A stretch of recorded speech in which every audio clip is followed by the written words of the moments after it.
Good evening, fellow Toastmasters and honored guests. This is Kidney Stories Toastmasters Club. We provide a supportive and positive learning experience in which members of the kidney community are empowered to develop communication and leadership skills, resulting in greater self confidence and personal growth in order to better advocate for themselves and for others.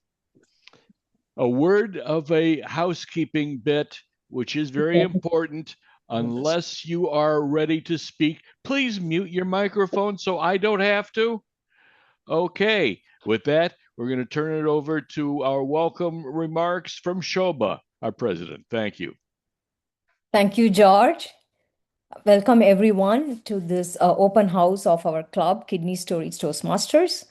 Just to give a brief overview of Toastmasters, as what George and Lisa already said, Toastmasters is an educational platform where one learns how to be more confident in speaking up and speaking out. And number two is how to learn to be your own leader. Now, how does that involve anything to do with kidney disease? That's where we come in as Kidney Stories Toastmasters. It's a specialty club in the Toastmasters domain, where we specifically have people who are connected with kidney disease, be it caregivers, kidney ambassadors, kidney advocates, transplant recipients, transplant donors, people on dialysis, people with CKD, people with pretty much anything related to kidney disease. And all of us have come together to form this Kidney Stories Toastmasters, where we enhance our speaking skills by giving various speeches as per the curriculum given by Toastmasters, which helps us improve our body gestures, improve our vocal modulation so that we can be more effective. Tomorrow, let's say we again or go on dialysis, and if you're on dialysis, it helps us be more effective on how to reach out to donors out there. And if you're a kidney ambassador or a kidney advocate, it helps you to advocate for others, for other patients better. That is the motive of this club, is to help people speak up and be more confident while asking for anything, and at the same time be your own leader. So that's the whole point of this Toastmasters club, and it is run by a bunch of people who are very well versed with the kidney in the kidney community, like Bobby has, who is our also our secretary of our club right now, and she has been felicitated by President Biden. So we have like people who are staunch kidney ambassadors, including Jamie, Lisa, Cynthia. All the members of the club are staunch kidney ambassadors. And with that said, today you are going to listen to two keynote speeches. One is by Donald Griswold, who has directed the movie Abundant. As we all know, this is a feature film which it's running in theaters everywhere as well. And I'm sure quite a few of you have already watched that movie. So we are going to hear more from him tonight. And thank you very much, Donald, for coming to our club tonight. And then the second speaker is going to be Mark, Mark Gelhardt, who is a kidney transplant recipient, and his wife, Karen, who is his kidney donor, is a member of our club, and they're both avid Toastmasters as well. So it's going to be wonderful listening to those speeches today, and you'll all get to see how a Toastmaster session pans out. Troy, you had a question about wondering what exactly is Toastmasters? I mean, why am I here? How is it related to kidney disease? You will get to see what happens tonight, and that's what the open house is all about, to showcase what we can do in our club. So you will get to see how everything tonight in the next 1.5 hours. So let's begin the meeting with that. With that said, I would like to introduce the Toastmaster for tonight, who will be the MC of the meeting. You can call her that. And that would be Lisa Thompson, who is also founder of this Kidney Stories Toastmasters 4 years back, as she mentioned. Let's welcome Lisa Thompson. Thank you so much, Shoba. So tonight, as is in the agenda, which is in the chat, we might want to put that into the chat again because people came in afterwards. But the first part will be the prepared speeches, and the next part will be a game with Jamie, who will be playing Jeopardy with all of us. And then the third and maybe most important part are the evaluations, where we will evaluate Mark's speech, and we'll be giving some feedback to the people that respond to the table topics, which is the game portion of Jeopardy. So that's pretty much how our meeting goes. When you look at the chat and the agenda, you'll be able to see that. It's delightful to have 25 of us here tonight. That's unusual for our club. I'm not really sure why. We used to have a good house, and lately it's been a little light, but tonight we have 25 of us, and that's fabulous. So we're really looking forward to a great meeting. And going to look at the agenda. And now I'd like to introduce the quote master, who will give us something inspiring, Uche Agwe. Good evening, my fellow Toastmasters, Madam Toastmaster, and our guests. Today's quote: small changes, big impact. Can you imagine? Do you think it's not possible controlling your kidney functions? Take this month, National Kidney Month, to make an impact in your kidney, because your kidney is your life. And also, when you do that, you also celebrating the people that give you kidney donation. Imagine, without them, it's not possible for you to be here today if you didn't get a kidney donor. So in order to make your kidney function possible, by also giving them accolade and appreciating them giving you kidney, it's like brushing your teeth. You have to maintain it. So how do you maintain it? Good diet, make changes in your diet, do some exercise, watch your blood pressure, and get a nice sleep. Keep on celebrating them, because they are the ones that made your day, and they are the ones that make you sing today, and they are the ones that make you sleep, and they are the ones that make you still living here, because without them, you would have been long gone. So keep celebrating the donors and keep functioning, making an impact in your kidney function. Back to Madam Toastmaster. Thank you so much, Uche, for your inspiration. And I'd next like to introduce our general evaluator, Toastmaster George. And thank you very much, Madam Toastmaster. Hi, I'm the general evaluator, which means I get to introduce our evaluators. We have several that are going to tell us what they are going to be looking for and showing us what they're going to show about time and such. Our first evaluator is our grammarian counter, the PD. You want to tell us what you will be looking for? There's going to be a slight change. Looks like Deepthi is on her way home and she's not available. She just texted me. I would like to have Karen take over the role of our counter. Karen, where are you? Yep, I'll do it. Okay. I need you to be the grammarian counter. What will you be looking for? I will be looking for ands, and other grammatical errors, and offer advice. Okay, very good. Appreciate that. Our next evaluator is our timer, and that is Cynthia Jackson. Cynthia, what will you be showing us? Good evening. I'll be showing you, as a timer is a very important role. We know that each speech needs to stay within times as well as the impromptu ones. So we have two speeches this evening. I will only really be watching to hear what's being said and being able to time.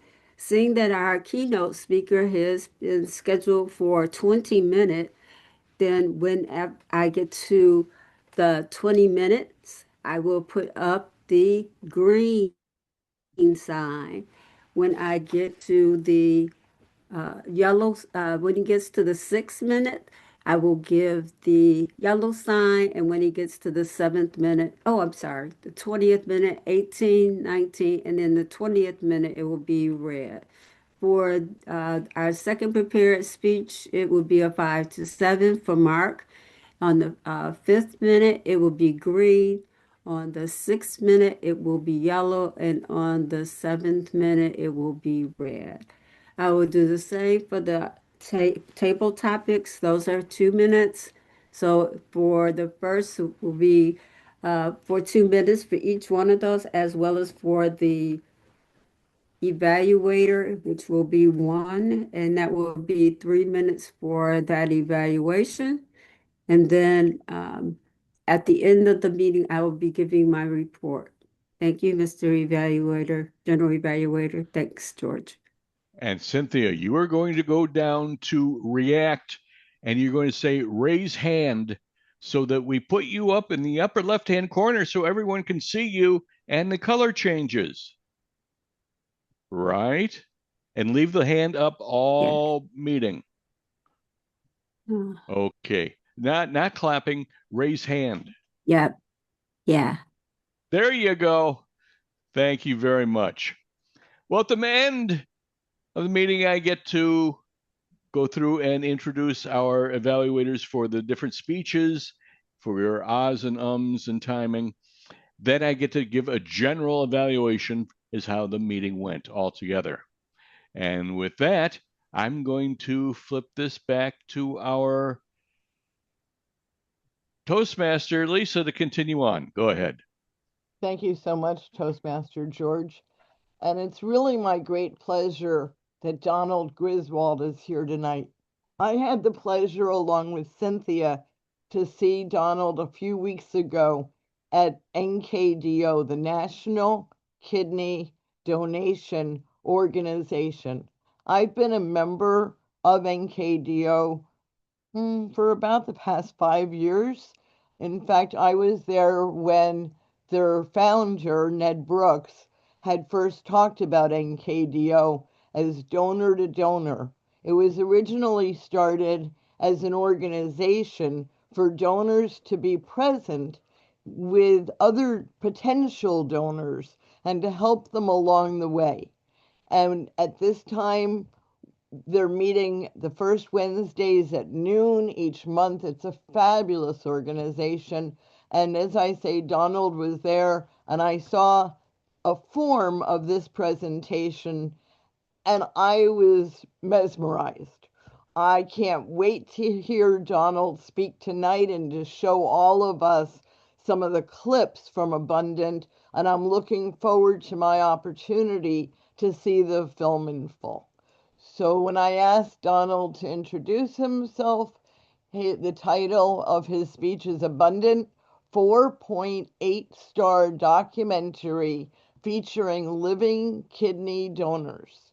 Donald Griswold is the director of the documentary featured film Abundant. The film follows the unbelievable events that occurred when a cast of living kidney donors came together to create a live staged storytelling show. Released in National Kidney Month 2025, Abundant has theatrical audiences rating with hundreds of 5-star reviews and will begin streaming on March 26th. So we're so excited and thrilled to welcome Donald with Abundant. Abundant Donald. Thank you, Lisa. I appreciate the chance to talk to everyone. Thank you, thank you. And this is I think, great match for a presentation like this because we have so much storytelling that is the backbone of the film. And there are a lot of ways that you go into a documentary when you're trying to make one. And we realized very quickly after working in the kidney community for a few years as we developed the film that staged storytelling was going to be one of the probably most effective ways of not only getting the stories across, but doing it in a way that is not being done in the kidney community and is rarely done anywhere. I'm sure many of you are familiar with The Moth, which is a storytelling organization that you can often hear on NPR. It's been around for years. It's kind of the gold standard for storytelling. But there are many storytelling organizations around the country. Most of them are very small, or there are groups of people who get together to work on the craft of storytelling. And we decided that this was the best way to refine the stories, to stage the stories, and to portray them in a way that people haven't seen them before. So before I get in the way too much of my own points, why don't we watch the trailer if you haven't seen the trailer for Abundant? Shoba, if you don't mind playing the trailer, this will set it up nicely.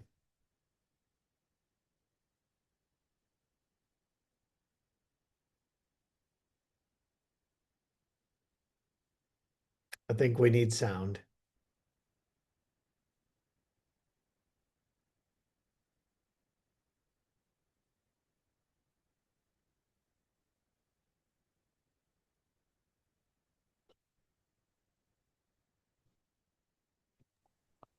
Shoba, can you Shob, stop it and yeah, Shoba, we're not getting sound. click on the sound, please, before reopening it?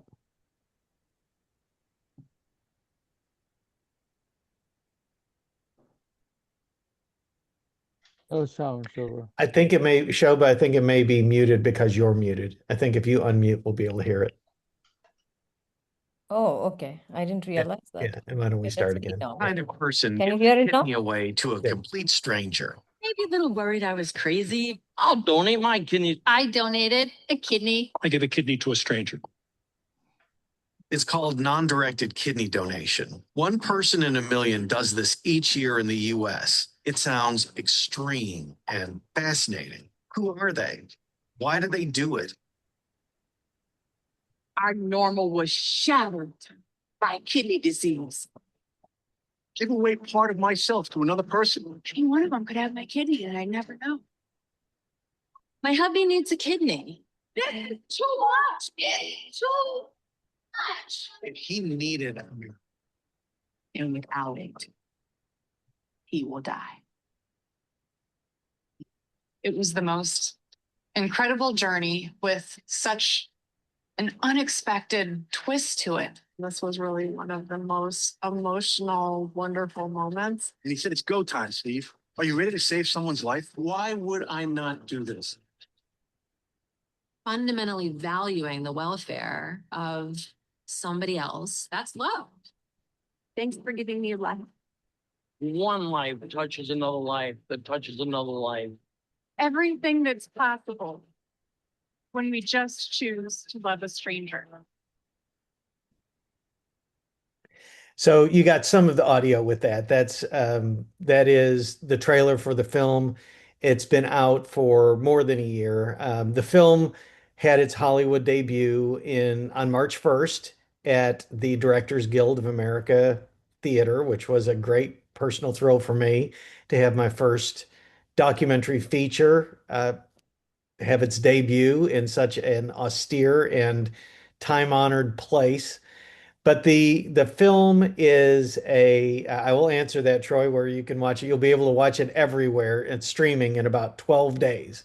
So you will be able to, we'll get to that. And I'll give you a place where you can sign up for a list so that we will remind you when it drops. But the thing that I think is a great match for talking to this group is the storytelling portion of this. And what you see the people go through, and you got a preview of this in the trailer, was, it was staged. There was choreography, there was music, there was, there was a light sculpture that was hanging above them that you can see in some of the shots. And the dancers, what we call our ensemble cast, they were telling the same story as the storyteller. And the light sculpture was also telling that same story. So we brought several different art forms together to tell the story simultaneously. And that sounds like a complicated operation, and it was. We shot it at a theater called the Majestic Theater in Dallas, which is more than 100 years old. It's a fantastic restored theater from the 30s. And it was a big setting, 400 people were there. So it was a very intimidating environment. It might interest you to know that none of the kidney donors who told stories that day, and they were all living kidney donors, most of them were non-directed donors, none of them had ever given a public presentation before in their lives. They came to us when we did a national casting call back in 2020. We were all stuck in with COVID, and we had about 78 non-directed donors contact us and asked to be part of the show. And our culling process got down to about 13 that went through a workshop together. And now these people were scattered all over the country. And the one thing that they had in common was that they were all kidney donors and they were interested in somehow finding a way to tell their story better and were willing to give their time and effort to do it in a feature film format that could reach so many people. So they're just for any of you who have who know a kidney donor or who are a kidney donor, you know that they are generous people. They say yes a lot. They lean in, and this group did that. So they proceeded with a storytelling workshop that was conducted by a group in Chicago called Second Story. And they worked together for several months to refine their stories. And that was probably where we began to separate the stories, the way they were being told, from the kinds of stories that you typically hear when people sit down to tell their story. Now, I get the feeling from your group that you're really good at helping refine the message and build in the confidence and are recognizing when people are listening to your story to see where you're getting traction and where you're not. And all of these things are important when you're trying to communicate with people. But there are certain elements that we discovered in kidney stories that are really difficult to replicate when you're watching something like this. And I should digress and say that it's unfair to compare somebody just talking about their story, even no matter how organized they are, with what you see in a feature film. I have layers and layers and layers of capabilities with a feature film. Our ability to get in close on a close up to enhance emotion, our ability to pace the story through editing, our ability to keep the the viewer engaged by including the not only cutaways, obviously different angles, but also the ensemble cast. So we had a lot of elements that we were working with purposefully on this. But as we go through this, what came out of the kidney stories was that it was much more about the person's experience that could be a shared experience with just about everybody. And that's why the film is getting so high ratings. That's why, 4.8 stars is equivalent to 96% on Rotten Tomatoes. And I can tell you, I've seen all of the reviews. There's only a couple ones or twos. And those are people who just wish that we had talked about kidney stuff more. It's not an advocacy film. It's a film, Abundant is a film about, it's about giving, it's about abundance, but it's also about scarcity. And you can't talk about abundance if you don't talk about scarcity. And you can't talk about kidney donation if you don't talk about why people don't donate, why they don't consider it, why they don't know about it. And this was part of the big picture that we wanted to bring into the film. So as the cast came together and they began to practice what they were doing, they began to focus on the parts of their story that everybody could understand. They were being given a forum that there was an opportunity to connect with tens of thousands or more with their individual stories. And that's different from what we call a procedural. If you frequently hear someone tell their kidney story, they will tell a story of how they came to need a kidney or how they came to donate a kidney.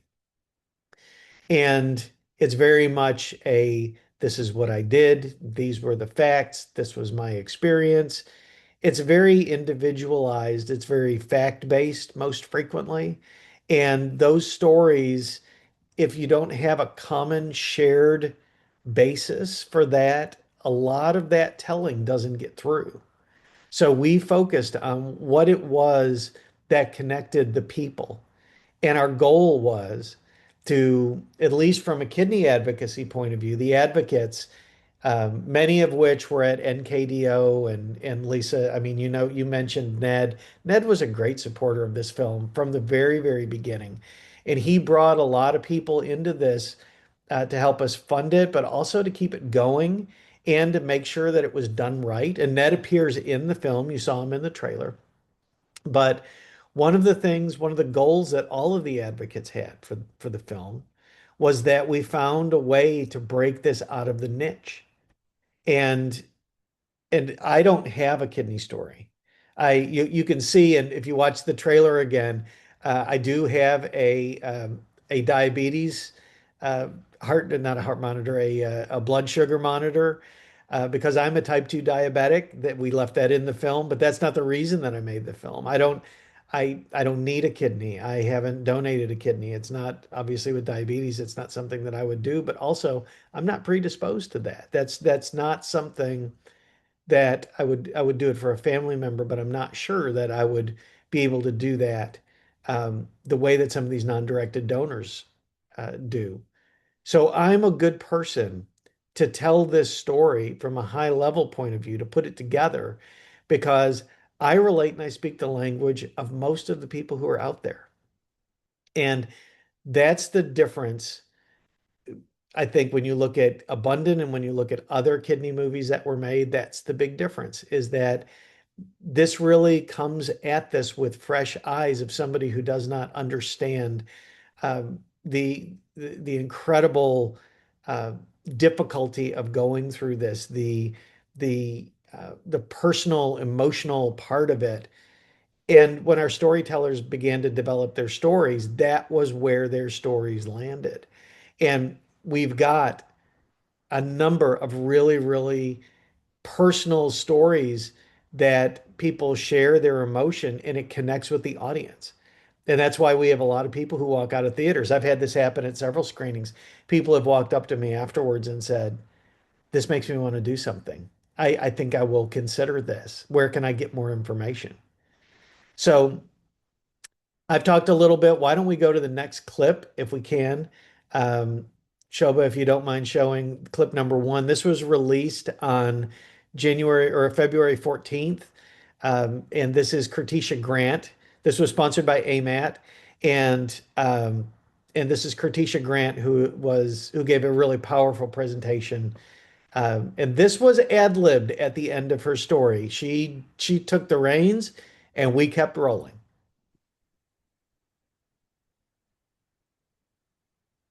Did you know that so many African Americans are unaware that they have kidney disease or they suffer in silence? You cannot do this alone. You have to ask for help. Kidney disease doesn't discriminate. It doesn't care about your age, your race, your gender. It will enslave you to your emotions if you let it. But here's the key to winning. Here's the key. You ready? Focus on living. Yeah, show up for the fight. You've got to be a participant in your own journey and plan your life in advance. Advanced care planning is critical. Kidney disease invaded our lives, but so did hope. Faith plus works equals manifestation. Kiari is alive today because of that hope.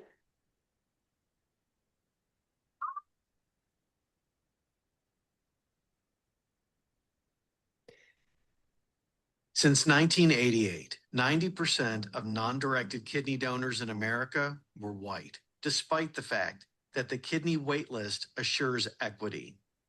At the same time, the majority of Americans with kidney disease, on dialysis, and on the kidney transplant waitlist are of non-white races. Systems, cultures, and history at odds creates this racial disparity. It's a barrier to expansion, abundance, and often life. My kidney donor friends all agree, though, that presence, connections, and stories are a way to bring abundance to everyone. So you're only getting some of the audio on this. I encourage everybody to grab these links out of the chat and watch this afterwards. But I think the thing, thank you for the comment. This is a really important part of the film. I mean, obviously, Kertisha just got up there and absolutely crushed it. But we had several storytellers who really made big revelations, and they really, really leaned into this and got emotionally raw. And that's a lot of the reason why the film is rating so highly, is that people are connecting with the film, not on a factual level, but on an emotional level.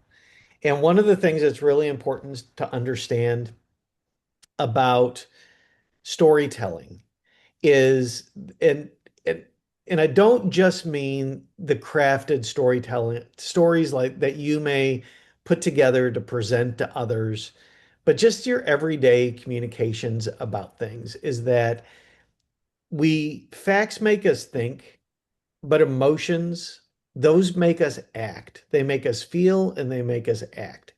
And where we went with the film was, there's a section later in the film that has facts about kidney donation and kidney disease and transplant. It was necessary for that to be in the film.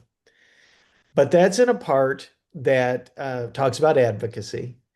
But the remainder of the film is really there simply to connect. And the way that we connect is through emotion and not through facts. So there were no procedural stories that were told by the storytellers. And our general guideline that I gave them as they proceeded through doing that was, tell a story that only you can tell, that is unique for you. And if you start slipping into things that other people might be able to say, oh yeah, that happened to me, that happened to me, that happened to me, in the kidney process, then you're not telling a unique story.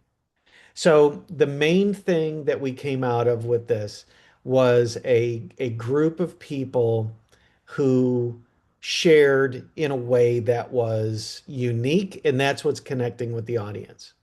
So I see we've gone green, so why don't we go to the third clip, and let me set it up very quickly by saying this is the movie has a twist ending. And this clip sets that up. You don't see it coming, but the feedback that I get is you feel like you have been inside an organ donation emotionally after the twist ending comes. So I invite you to, I'm going to put in the chat when I'm done here. I'm going to put a link where you can go to sign up for our insider list. And this is a place where on the 26th of March, we'll send all of the insiders an email reminding you can buy Abundant today. You can get it. Our streamer is stuff.io. It is a streamer that has no subscription fees. So you buy the film, you can watch it anywhere, you own it. And by getting us off to a good start, that will help spread the word about the film. So I invite you to join the insider list. Show if we can throw to see the last clip. I appreciate the time you spent with me today.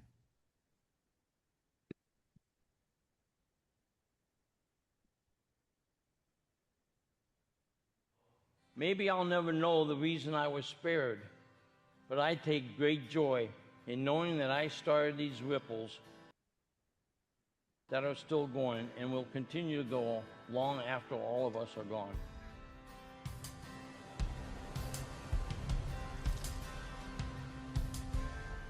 Mike Speck is right. Inevitably, one life touches another life, touches another life, touches another life. I knew I'd never save a life like this. Maybe another way, but not by donating a kidney.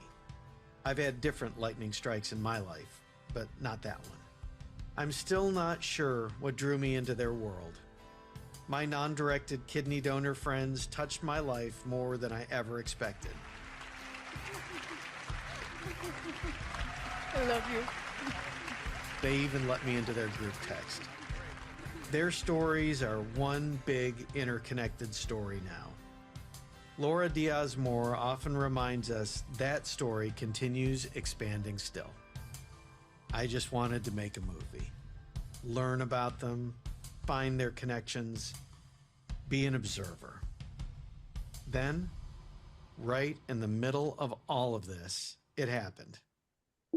I got proof. And suddenly I knew my place in this story.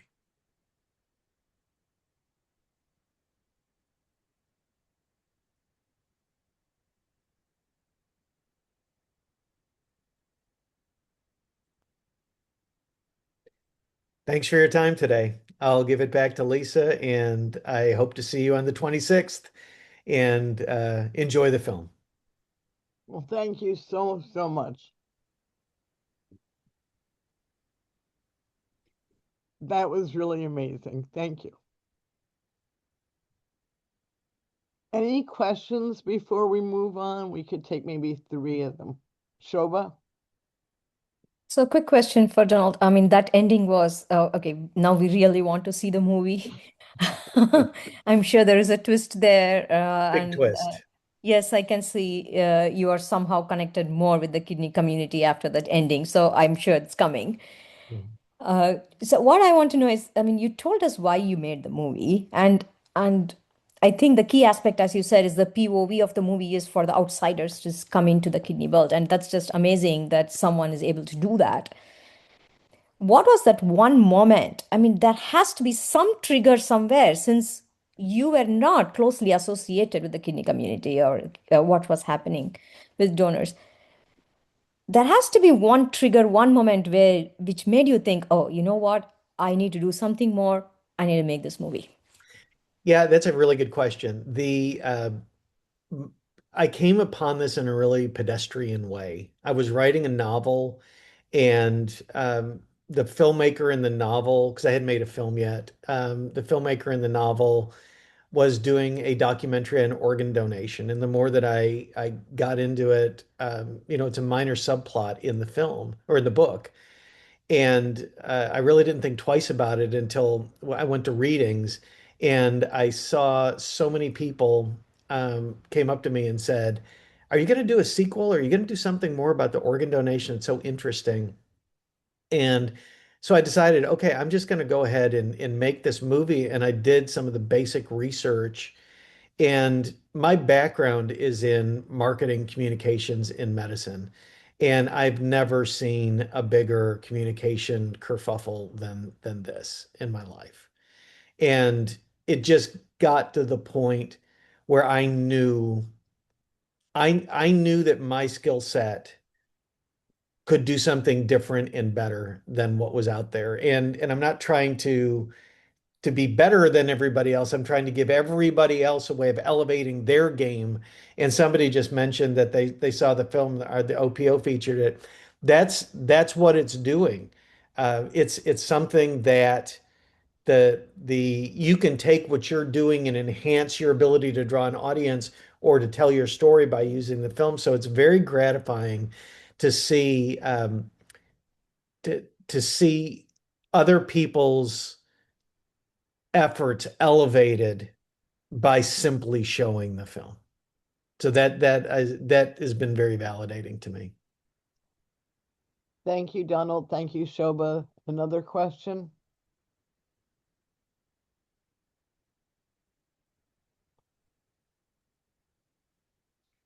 I think we're all so moved and emotionally charged that questions are not coming at the moment. Was there anybody else? I I have guess a quick question. Okay. Sorry. So Donald, thank you so much. And like Jamie mentioned, we did see that movie. and we were definitely moved. My question is, after the movie was released, or sparingly released, and people started watching it, did you hear of other people who have come forward to donate? Yeah, that's a good question. So on our website, we have a Learn More portal. There's a impact strategy page with some basic information, and then at the end of the credits, if you watch it all the way to the end of the credits, there is a place that says, you can make an impact. Go to abundantmovie.com. And so the first place that we showed the film, like I said, was the Directors Guild in Hollywood, and we watched the film and had a Q&A afterwards, with a Hollywood reporter. And then I was informed as we were leaving the theater that somebody had gone through the portal already. Somebody from that screening had gone through the portal. They were a kidney donor and they wanted information on donating their liver. Wow. And that happened. I don't have an update on it, but that happened many times in the first month that we were doing this. So it's and if I don't, I don't know what happens to those people because they go to a portal that handles them much better than anything with the movie would. But it's a it's a frequent thing that we hear in the lobbies afterwards, people saying, okay, I'm going to look into this. And we have one of the reasons why we built the streaming impact strategy the way that we did was the most common question that we got afterwards were from people who were in this community who are like, how do we get this into the hands of the people who need it most, dialysis patients? And we only do sponsored screenings, so it's not a national release for the film. A lot of markets have been left out already. We're trying to get there, but if there's not a local sponsor, we can't have a theatrical screening. So this is our way of trying to get it to everybody. And if you're so moved to do that, we have a goal for our first opening weekend of having people donate 500 movies that are affiliates who touch kidney patients will actually give them free to kidney patients so they can watch the film with their friends and family, and hopefully that will start the conversations that lead to helping them. So we're trying to supercharge this as much as we can, and the fuel it's going to run on is generosity. Excellent. Thank you. One more.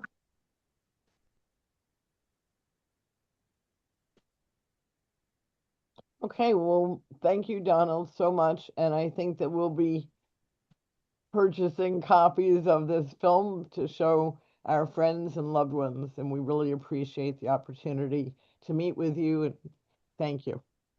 I appreciate the time. Thank you very much. Great. We'll be in touch. Thank you. Please stay and hear Mark's speech.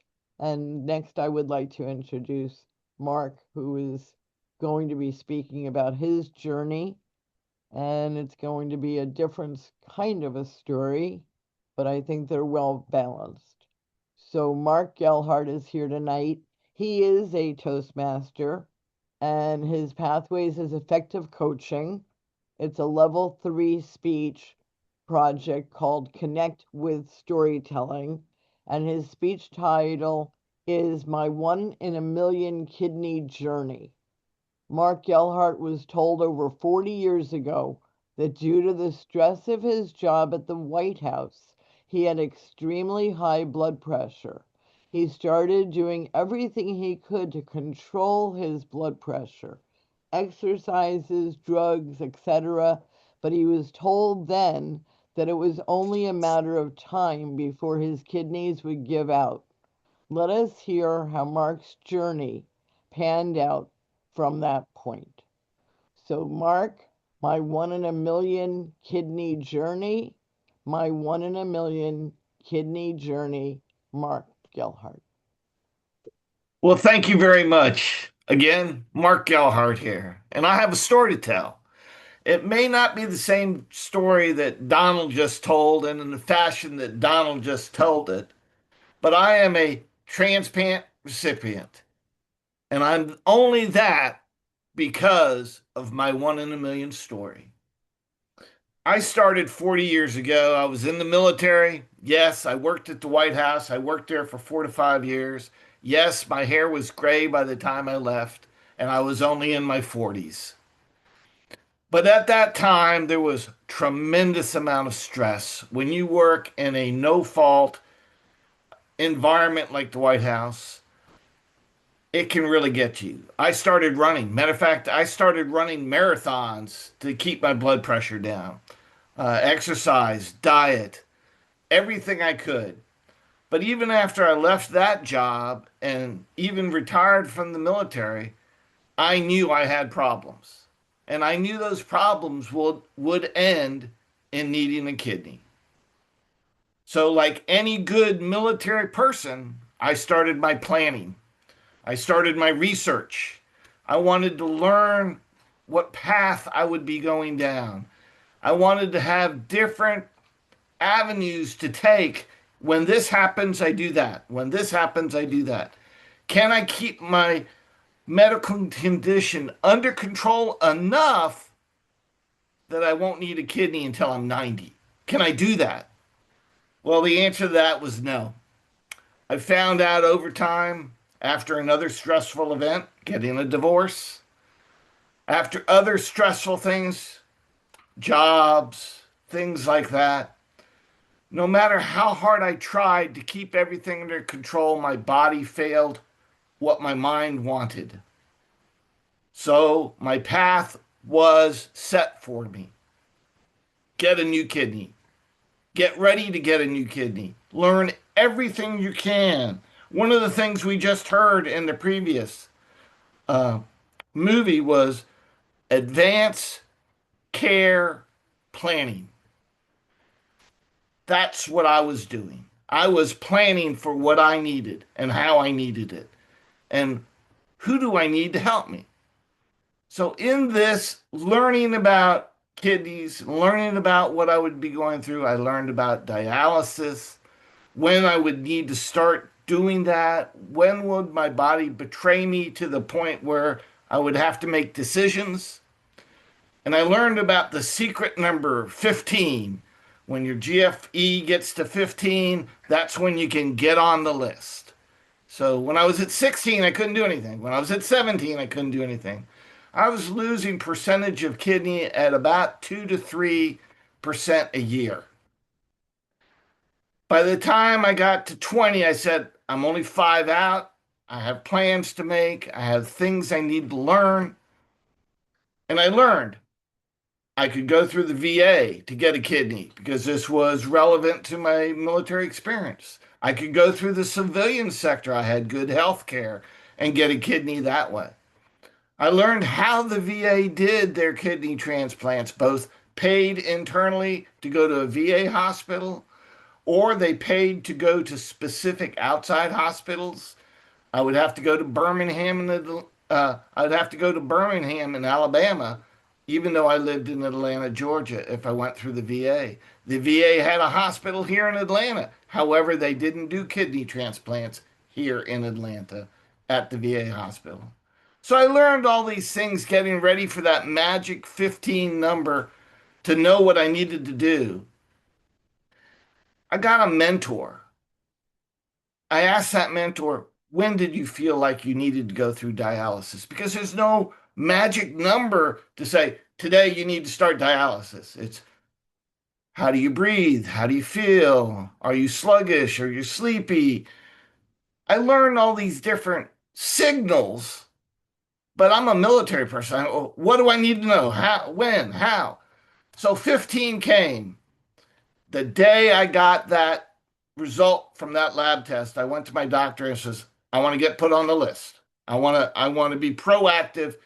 I don't want to wait until I feel bad. I don't want to wait until I go on dialysis. I want to start now. I knew there was a long list to get a kidney from a living donor or a deceased donor. So I wanted to start as fast as I could. And I did do that. I got to the doctor and said, I'm ready to go. I'm ready to go. Let's go. Let's go. Got on the kidney list. I also took all the tests I need to do to become a kidney donor. It took me 3 to 6 months from the point I decided I wanted to get on the list until I could get on the list. Didn't know it was going to take that long, but it did. And when I got my letter back from the kidney list people and I got the letter from my doctor, I found out that I have some rare issues. And those rare issues would make it very, very difficult for me to get a kidney, even off the list. I had a 5% chance of finding someone that would be able to match me to give me a kidney. I said, wow, that's going to be hard. I'm going to have to start my plan. I have to start advertising that I need a kidney. I need to talk to all my friends and family. I learned about how to go out and market to get a kidney. So I said, I need to know what it's like to be a kidney donor so I can explain to my son, my daughter, my brothers, my friends, this is a process you have to go through to help me. I can't say, can I have your kidney? He goes, well, what does that take? Well, I needed to know what that would take. So I asked my partner in life, my wife, to go through the process to be a kidney donor.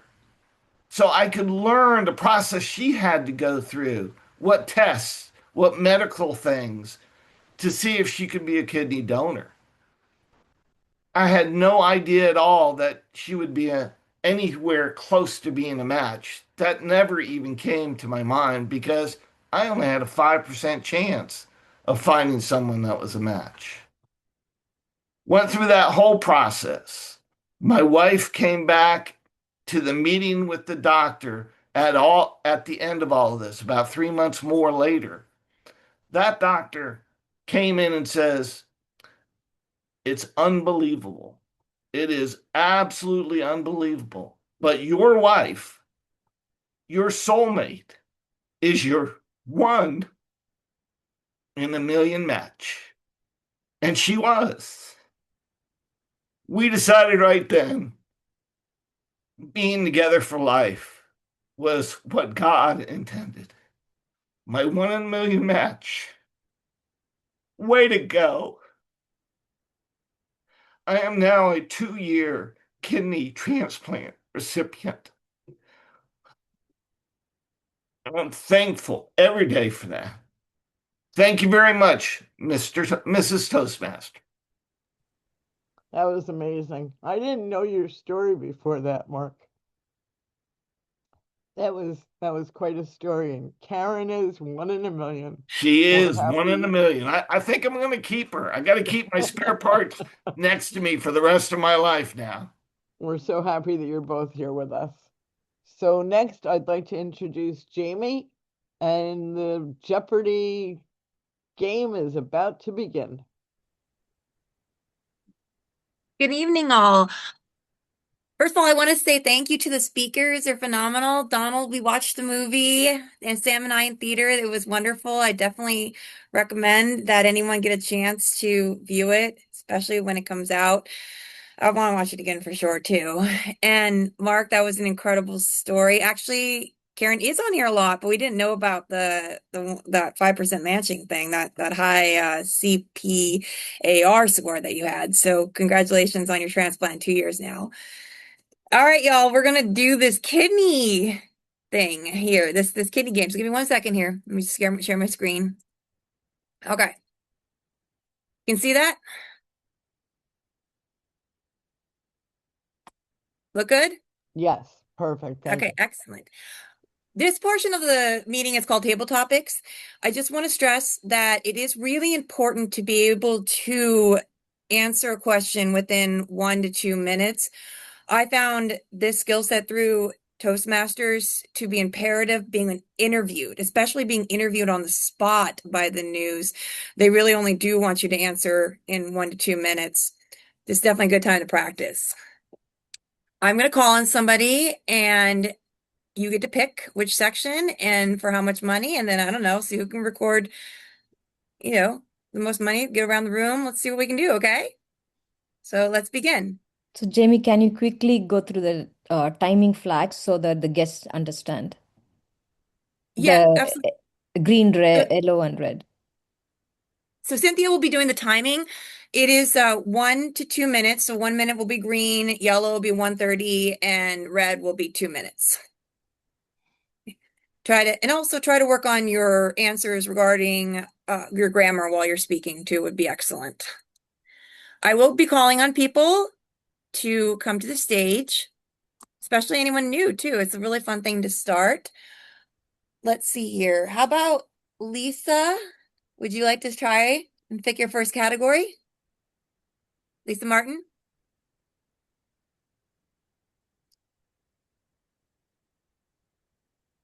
And if not, we can also move along to anyone else who wants to come forward. How about Sarah? Let's see what a veteran Toastmaster does.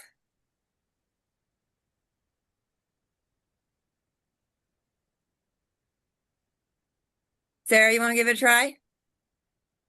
Yay.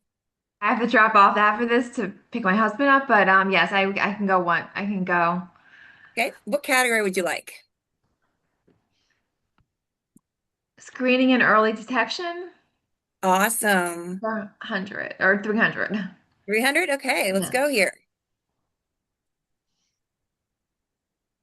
So imagine your local pharmacy offers a quick kidney risk checks. What would make people actually stop and get tested? I just think for family, maybe a family history or something going on if they had some symptoms. For me, I think knowing that if I had some family history, I would probably get more tested, but there are some people that never do, that never actually get tested for that. So, or it's a silent for them. So I think maybe more, I would definitely, be educated on the risk factors in especially at certain times of, health wise, if I'm going through something. Again, I'm not in that particular situation at this point, but I think the education is key. Thank you, Sarah. That's an excellent answer. I also, when you get a COVID shot or any kind of vaccine too, I do love those extra points you get for shopping. That might be helpful too. Let's go to someone else here. Yeah, thank you. Let's go back here. Excellent answer, though. Troy, would you like to try a question? Troy Steed? It's Sneed, Snead. Got Yes, it. I'll take living with kidney disease for 500, Alex. I mean, Amy. You're gonna go for the big bucks here? Okay, all right. Let's Sure, I'm see here. confident. All right. How can we better include people living with kidney disease in designing services, schedules, and spaces that affect them? Well, I believe that you should just ask them. On my platform, Dialysis Disciples, I regularly do polls just so I can know exactly how I can help people. I feel like I'm called to help people, so why not ask them what they need help with? So I believe the answer to this question is asking them, Jamie, and forgive me for not starting this by saying what is or who is like on regular Jeopardy. Oh gosh. I'm gonna have to ding you for that one. I don't know. 500. But I will say, Troy, I am aware of all of your live streaming that you do on social media. If you would love to drop that in the chat, that would be fantastic for others to join. So thank you so much for answering the question. I'll take it along to Lily. Lily Allen, would you like to answer a question? We might actually just have to put hands up for anyone who does want to answer a question. Just keep it moving along. Uche, would you like to try a question tonight? Yes. Okay. Which one here? Screening and early detection. Okay. Well, we've already got 500. What else? 500. No, you already did that one. Okay. 400. 400? Okay. What would a kitty checkup corner at a community fair need to feel welcoming and non-judgmental?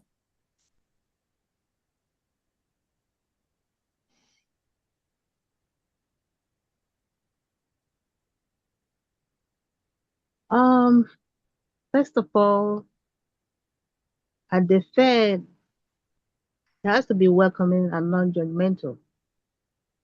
Being that many people don't want to go and check up about their health. Why? They don't want to know they're sick. They just want to be living in ignorance and hoping something will sweep it away. And nothing will sweep it away without going to the doctor. So the best thing is to go to the doctor. Another one too, they don't want to be criticized. Oh, you weren't living good. Oh, you've been eating a lot of things. That's why you're blowing up. You eat too much. Nobody wants to hear that. Because sometimes the immune system can control it, cause you to have a kidney problem, and sometimes some infection that you didn't know. So there's no way to judge someone. You have to be non-judgmental. You have to be more encouraging to people that have that kind of issue. You check them up, and you better be ready to counsel them.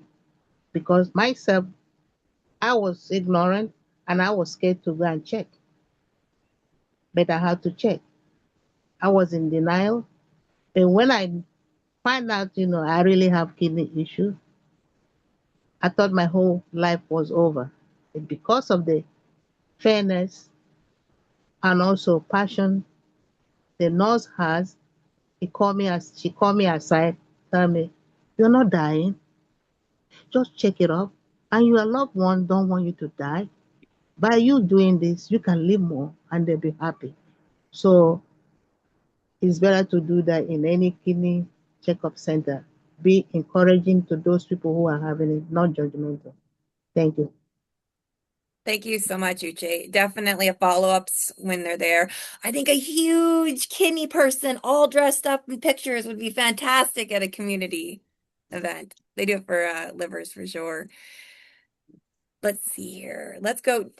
Daniela, I think Daniela Common, would you like to try a question? Yeah, sure, I'll try. Okay. Um, how about general awareness for 100? Excellent. If kidneys suddenly went on strike in a community, what changes would people notice first in their daily lives? Goodness, I don't know. Probably they would find themselves like more tired, more fatigued, brain fog. Those are the only things that I can think of at the moment. Okay. That's a good answer for sure. Yeah. Or maybe they wouldn't start going to the bathroom so much and their water bill would go down. But just saying. You know. Excellent, though. Okay, who should we go to next? Next victim here. Karen, I think you should come to the stage. All right, let's see how you. Come on. Your husband already took it away here, so come on. What are we going here? Okay, let's go general awareness. Okay. I got audio. General awareness for 200. 200, all right. If you could explain kidney health to a 10-year-old in one sentence. I could explain kidney health to a 10-year-old in one sentence. What would you say?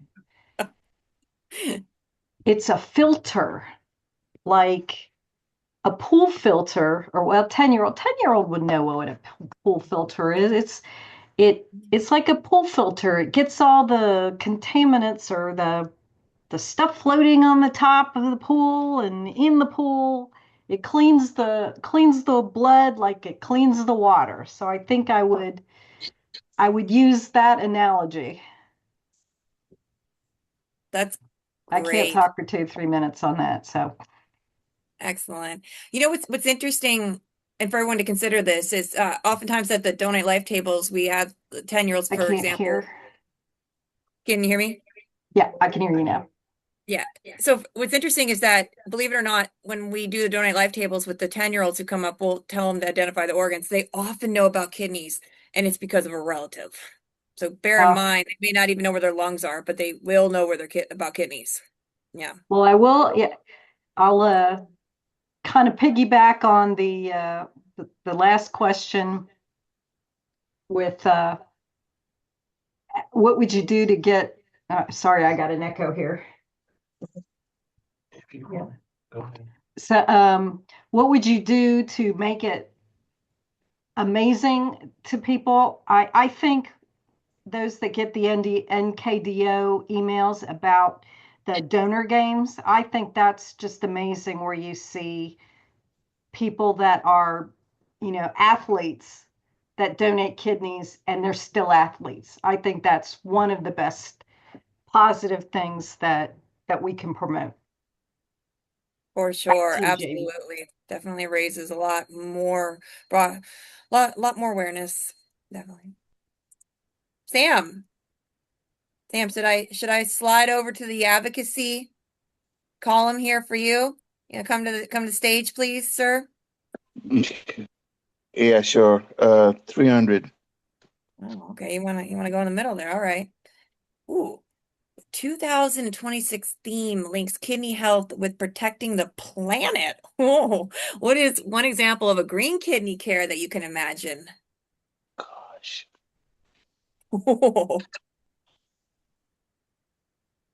Mm. I guess I have to say diet, a plant-based diet would be good uh, to keep kidneys healthy. That's all.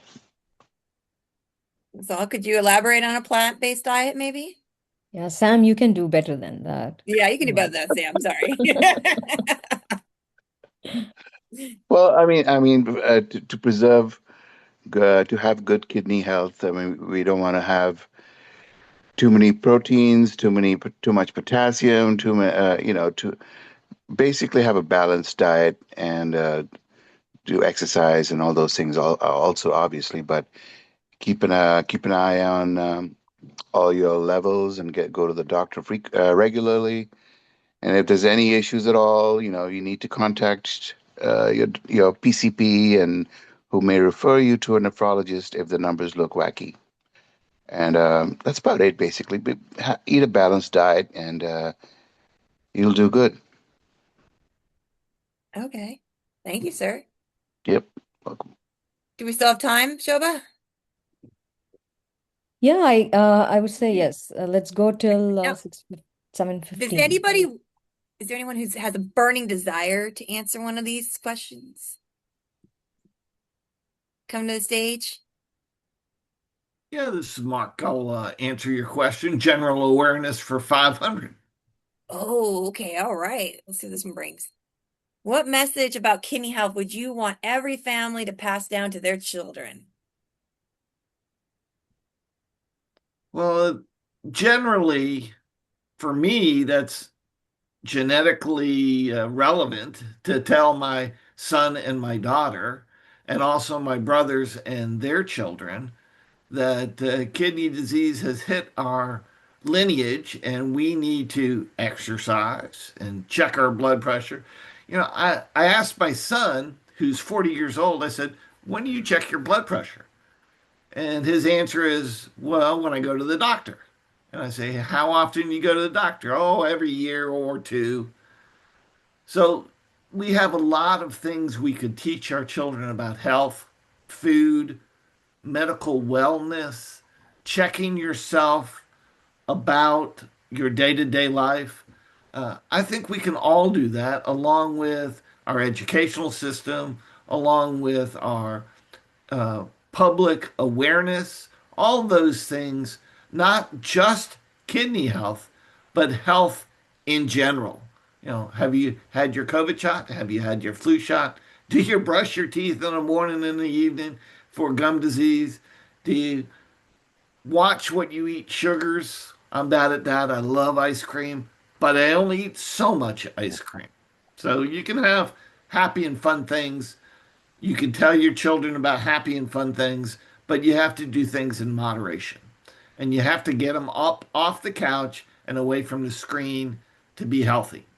So that's what I would do to help everybody in the family get better. And we do that by having family activities and family events that get them off their bum and out doing things.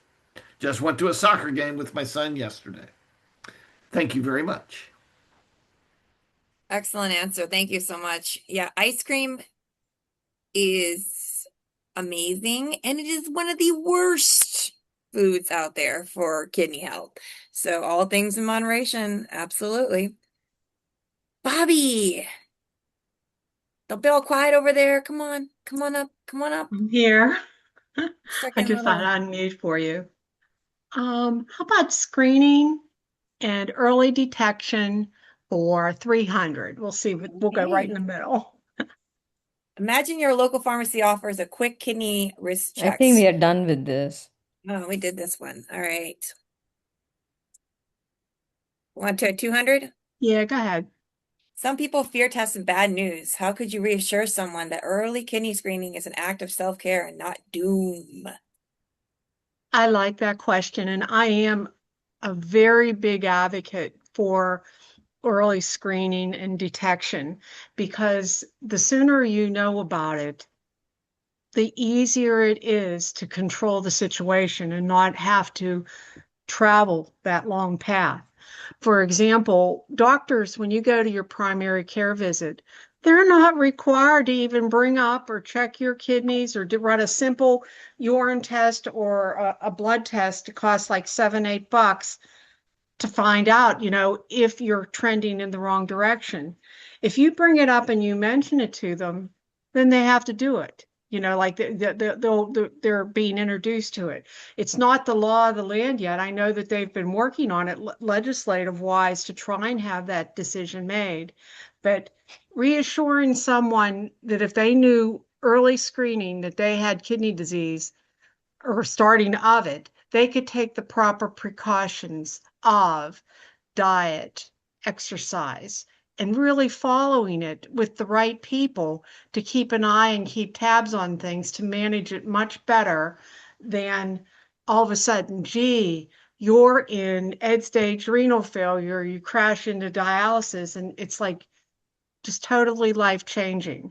Then that's kind of like what happened to my son. He had blood pressure issues and never had blood pressure issues his entire life. When he played baseball at Penn State, he had a clear medical clearances, and they never bothered to do a simple test for, kidney care. But the blood pressure didn't exist then either. He played sports. It was just something that came randomly out of the blue.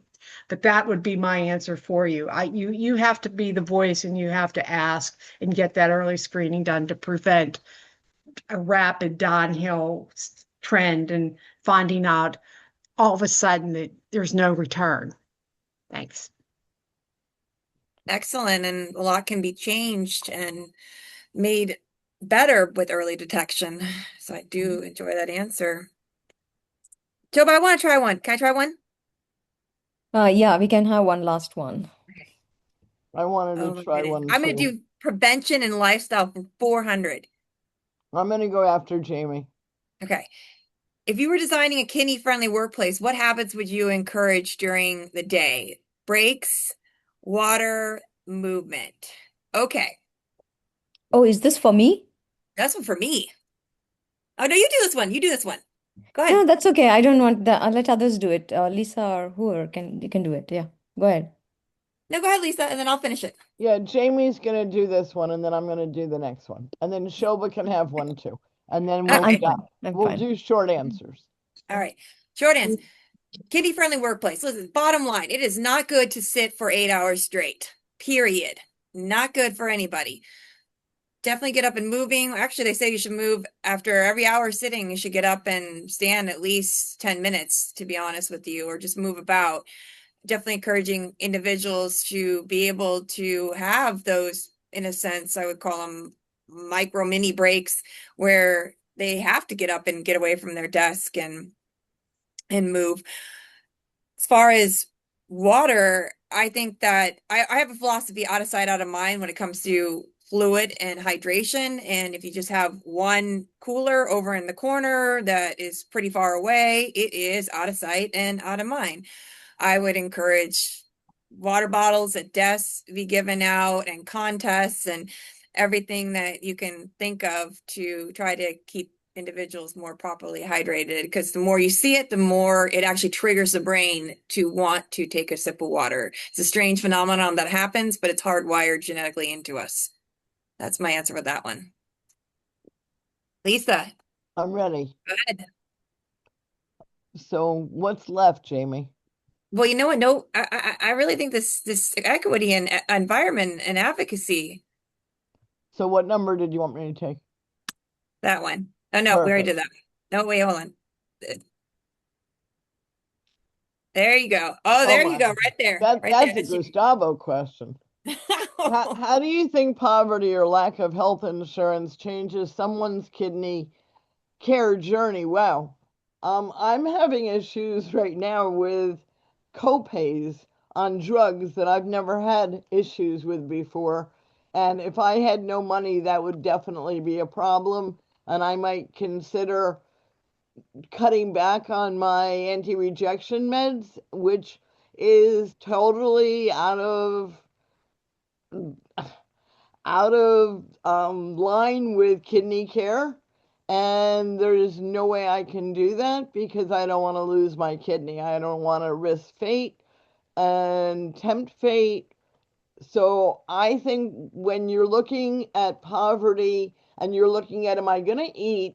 Am I going to feed my dog? Am I going to pay to keep my heat on and my water running? Or am I going to pay for my meds and my doctor's copays and my dental copays and my vision copays?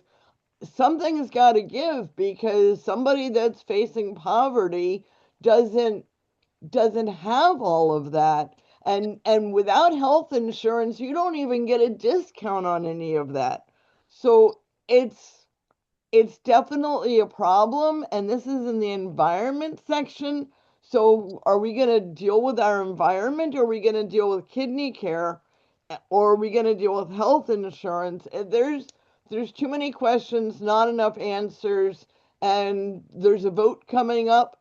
So vote to be in line with the smartest answers and make sure that your candidate cares about the same things you do.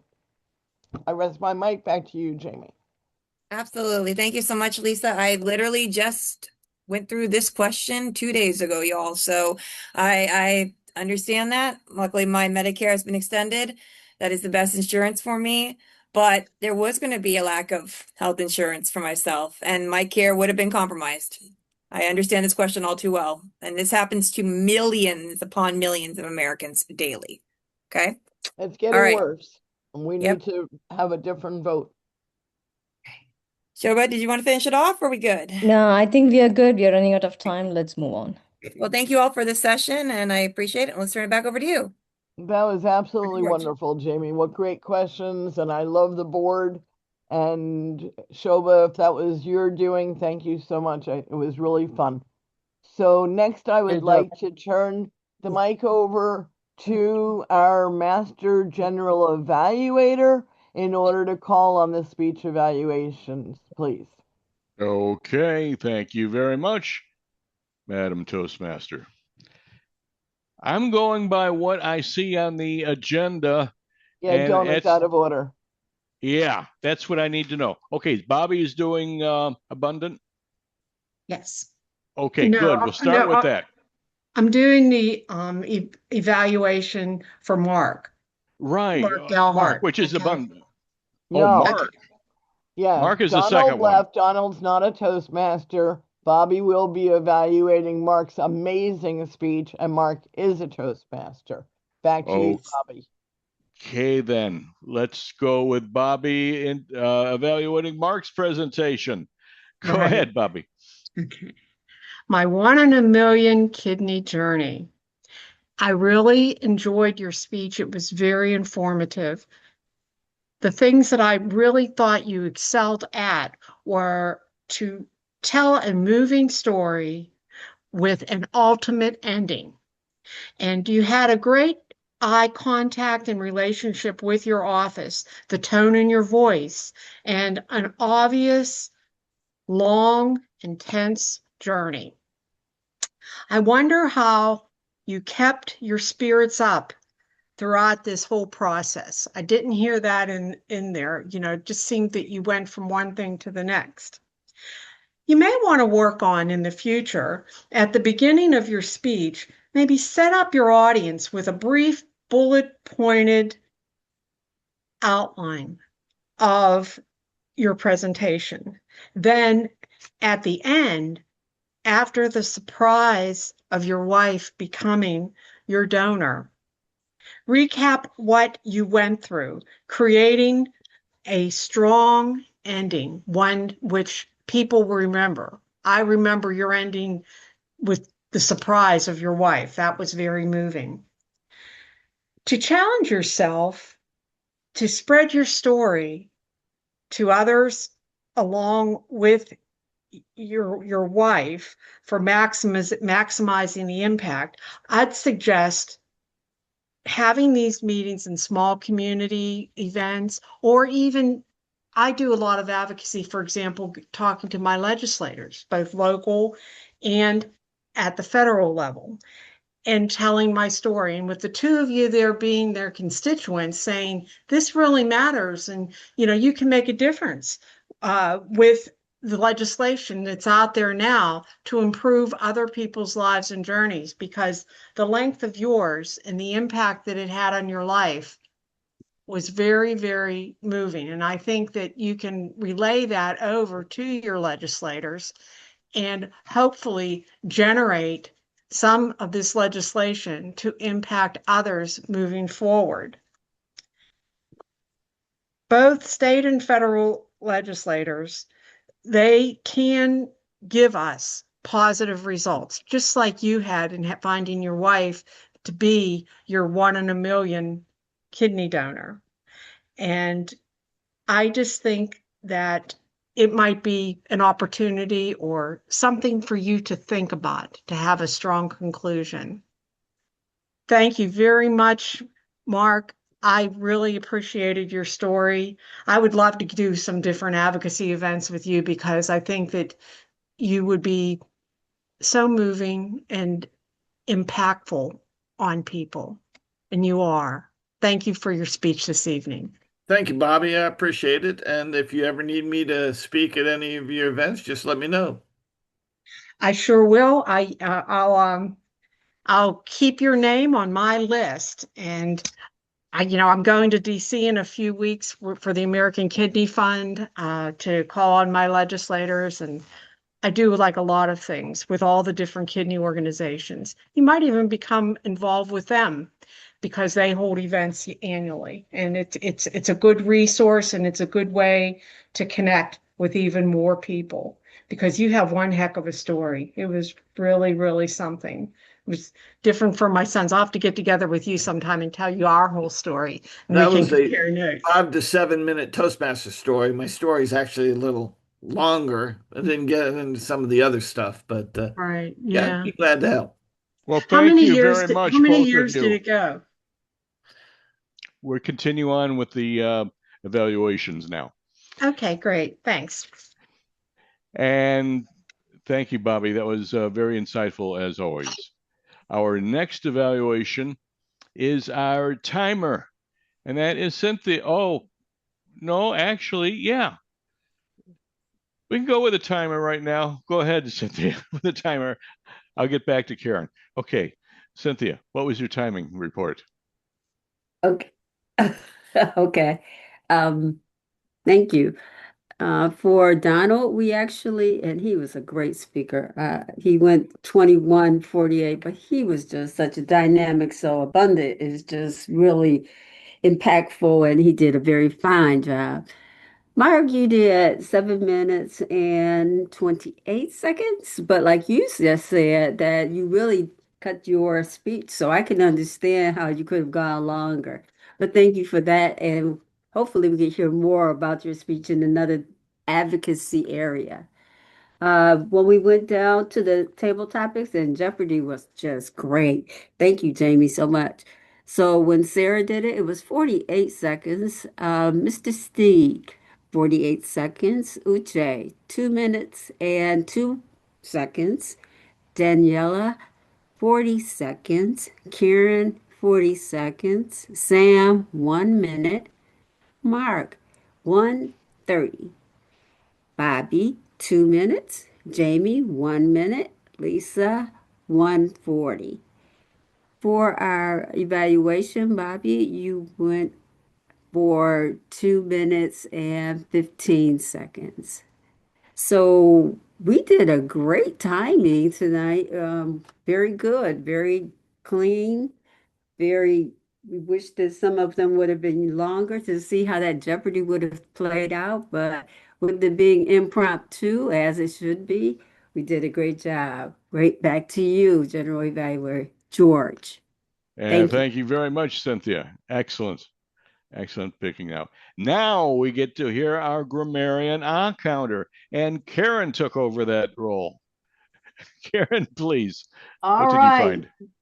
Well, we did pretty good today and pretty textbook Toastmaster. We had George, you, Danielle, Sam. I did not catch anything. So very good on that. Mark, I got the usual, well, you know, so. Sarah, a couple of you knows.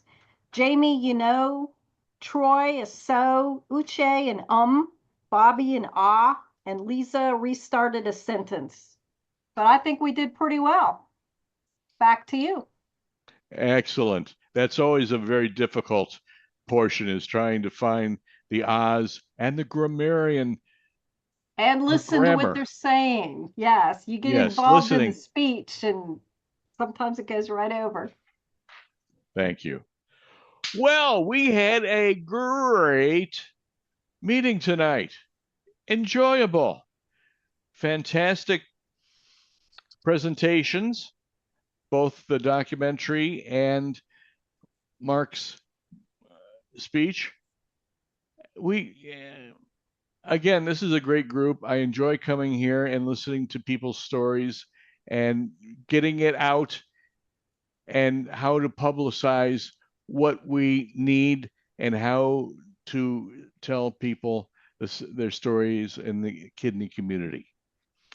With that, I will say back to our president, Shobha, to wrap things up. Thank you, George. Thank you, everyone, for this wonderful meeting tonight. This is, I think, one of our best meetings so far, especially hearing from Donald and that wonderful movie Abundant, and Mark. What an amazing speech! It really was so heartwarming, and it gave me goosebumps to that you have a wife who's such a good match. I mean, it's really 1 in a million. Amazing, amazing to hear you speak today. Thank you for that speech. And I think we had a very good meeting with the table topics as well as the evaluations. For our guests, you would have understood how a Toastmasters meeting works. So it helps you refine your speeches further. As you can see, we have people looking into your grammar and the amount of filler words you use when you speak, because all these small things matter when you're talking out there and you're speaking up for yourself, you're asking for something. All these, every small bit matters, and that's exactly where Toastmasters plays a big role. And I know some of our members today, we could not cover everyone in the table topic speech because due to limited time. So hopefully you will visit us again. The guests, you will visit us again. Members, you will always be there. So we will ensure that you all get time to speak next time when you visit us. I have put in the chat window the guest book form that we have. Please go ahead and fill the form. Just let us know if you have been a Toastmaster before and if you liked what you saw here today. Pretty much, that's all we are asking. And so we will let you know if there are future events from our club that's coming up so that we can invite you again to this wonderful meeting.